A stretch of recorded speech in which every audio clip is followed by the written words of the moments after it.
So I know a lot of people think the dismantling of the Department of Education means that education is now going to become a state's issue, and that ultimately means it's a good thing for the populations of the United States. And that means that education will improve.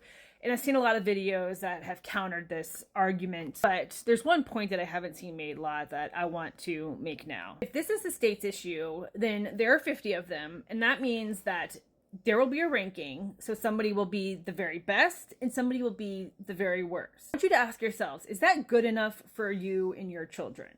Do you want a state that is ranked dead last in education, making decisions for your children on the best ways to educate them? Do you think that that state would really have your children's best interests in mind? Do you think that colleges would prioritize applicants from states that are ranked dead last? Do you think that states that are ranked dead last would have a very wealthy population, or would they probably be among the low income earners? And as people start to make more money, would they likely seek out states that are ranked higher in education to give better opportunities to their children? Now, anyone who has managed a group of people or worked with a classroom knows that there's always somebody who's the best in the class and somebody who's the worst. Now imagine giving unilateral power to the person who's the best in the class and the person who's the worst. Those two people will not do the same things with that power.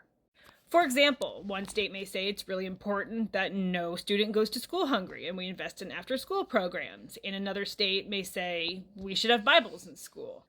Only one of those investments has any real provable beneficial outcomes for students. So you know what? Sometimes it might be better to have some federal oversight as to how a system is run, which is why we have federal departments. Kind of helps set a national standard to how we want students to be educated. We can measure whether things are working in a way that we expect them to. Are students actually achieving goals that we set? Are they learning the way that we want them to? Are they succeeding in ways that we expect them to? Are there certain geographical areas or certain populations that are failing more consistently? And why is that?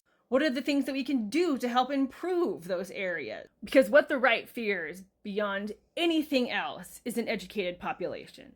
So take that however you want, but the goal of my videos is to try to get you to think for yourselves and to make decisions not because somebody is telling you to think or believe a certain way, but because you have the capability to think for yourself.